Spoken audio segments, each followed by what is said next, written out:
Francis with another short little meditation mindfulness break for you guys. So, for the month of April, I thought we would focus on something that everyone needs, the world needs right now, compassion. So, just reading you a short little poem about it. In our state of perpetual busyness, we constantly measured by how efficient and active we are. What is immeasurable is the impact and value of the slower, often invisible acts of compassion that connect us. Every act of compassion creates a ripple effect that expands beyond ourselves to beings large and small. So, throughout the next 2, 3, maybe 4, 3 probably, sessions, we're going to explore different facets of compassion. And we'll just start with a definition today. The sympathetic consciousness of others' distress together with a desire to alleviate it. That's compassion according to Webster's dictionary. Now back to the mindfulness meditation aspects and not the lecture. We're going to start with a warm-up. So we're going to reflect on what compassion actually is to you. So we can show compassion to ourselves, we can show it to others, and even to people we've never met, people that are far away from us. It's distinctive from empathy and more nuanced than just being a nice person. Compassion requires a little bit more feeling and a little bit more action. So I want you to close your eyes and I want you to list, or you know what, don't list, yeah. If you don't want to close your eyes, you can just find a comfortable spot to stare at. And I want you to think about people that you think are compassionate individuals. Now, once you name a person or come up with a person that you think is compassionate, think about their positive qualities. And we're going to take just a minute or two to do this. Not a long time.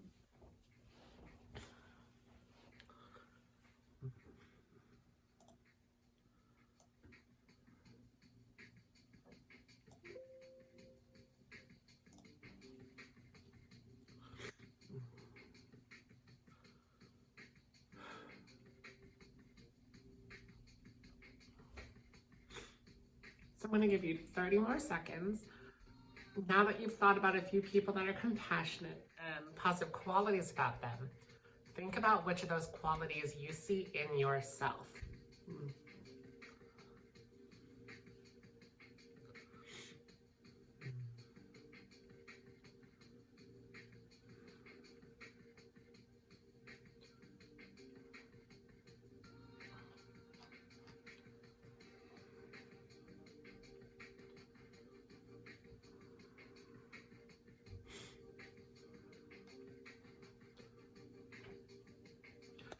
Okay, so you have some list of positive qualities you thought about compassionate people. You thought about what qualities you see in yourself. So now we're going to start on what might be the most important aspect of compassion, self-compassion. So often we just focus on the outside, but as they say on flights, which we are now starting to get back on, you need to put your own oxygen mask first. So self-compassion asks us to see ourselves as a whole and worthy of love without judgment or being influenced by others, whether those judgments are positive or negative. Now, this week's project is really about building yourself up rather than cutting yourself down. Be your own best friend, not your own worst enemy. And learn how to practice some self-compassion. So I'm going to have you take on 3 different hats to really connect with different parts of yourself and your different aspects. The first one's going to be the criticizer. This one's probably the most easiest hat for you to wear. Think about a personal flaw or issue that comes up in your daily life. Now, write down that self-critical part of what that self-critical part of you is thinking and feeling, or maybe you're just going to think it if you don't want to write anything down. And it can range from examples like, why are you so weak?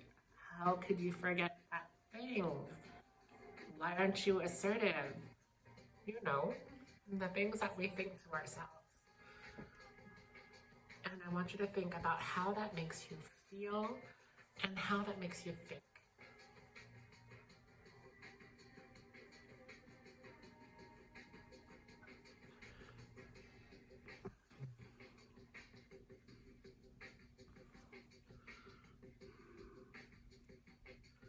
I'm going to give you 1 minute to really focus on this.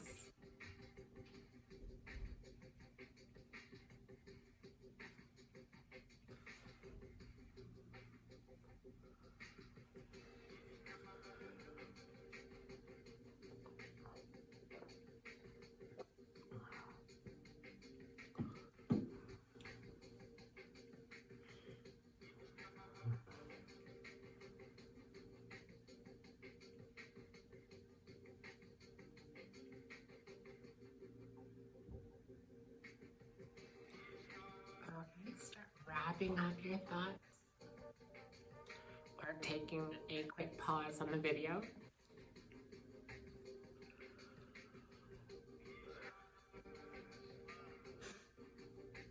Now take a moment to note the words that you're using.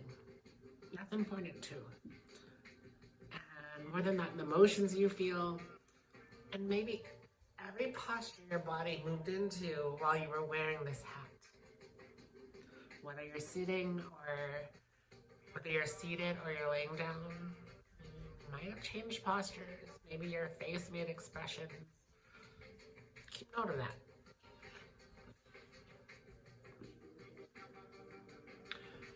So the next hat you're gonna wear or you're gonna sit in is the criticized. So in this hat or chair, try to articulate how you feel when you're criticized in this way. Respond directly to the criticizer from our last little 2-minute break. What would you say to a person who talked to you like that? And be outright. Examples can include, that made me feel small. I now feel ashamed. I'm feeling unsupported. Let everything just run out of your head about how you feel.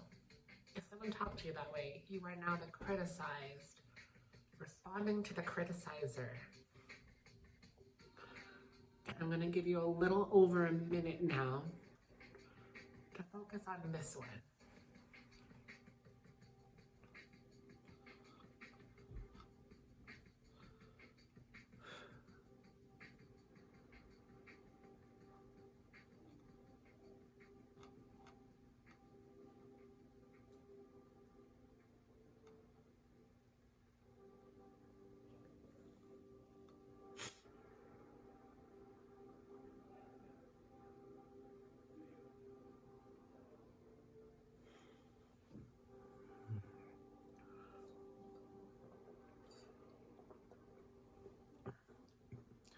You have less than a minute to go here.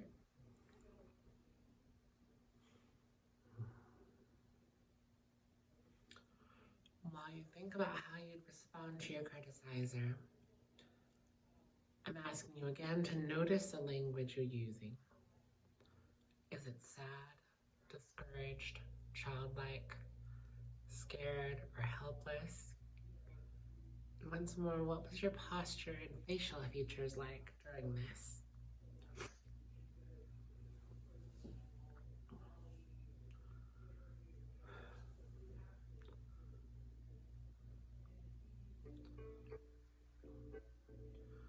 And we're slowly going to wrap up our second hat or chair. moving into our last one, the compassionate observer.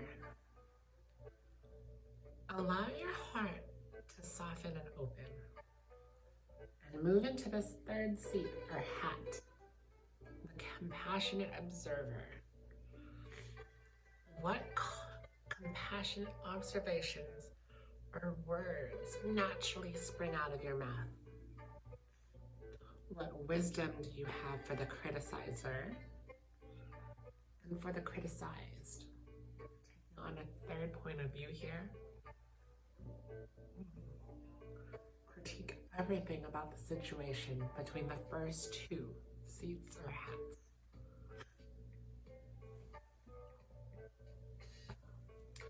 I'll give you a little over a minute here.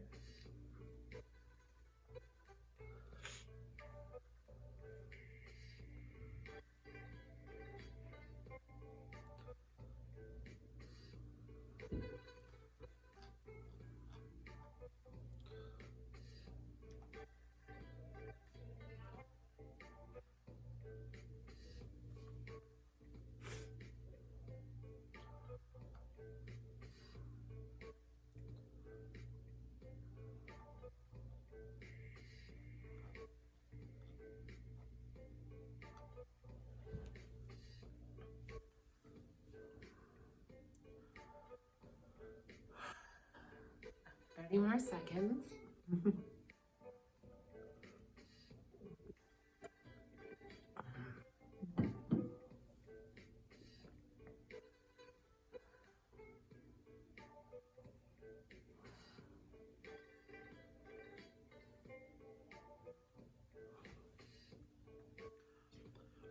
So,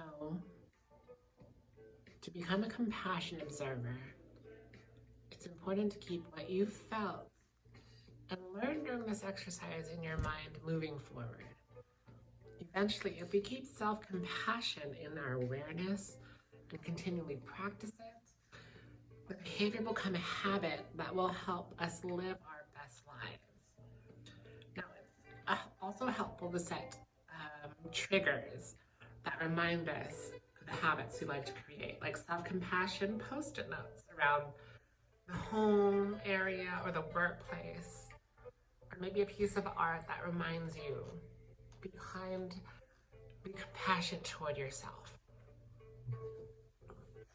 Now, we spent today on self-compassion. Buddhist teachings remind us that we need to care for ourselves before we can properly care for others. Now, modern science, not Buddha's teachings, which have their place, but this is a page for UNLV. So modern science shows us that self-compassion motivates us more effectively than self-punishment. It suggests that it should take the place of self-esteem in our vocabulary. Self-compassion offers the same protection against harsh self-criticism as self-esteem, but without the need to see ourselves as perfect or better than others. And as I've been teaching in my other little mini sessions, that's just mindfulness, being aware of our flaws, limitations, and being perfectly fine with it. Knowing nothing's right, nothing's wrong. It is just where we are today. Now, your body, I wanted to note that I did ask you to take note of your body language and posture during the exercise you did today. It often reflects your body position, your facial features, your body language often reflects feelings, especially your negative ones. Be aware of this and take note of how your emotions look and feel in your body. Now, during the exercise you did today and throughout life, it may help you understand what you're feeling to better work through it. And that is my 15 minutes for today.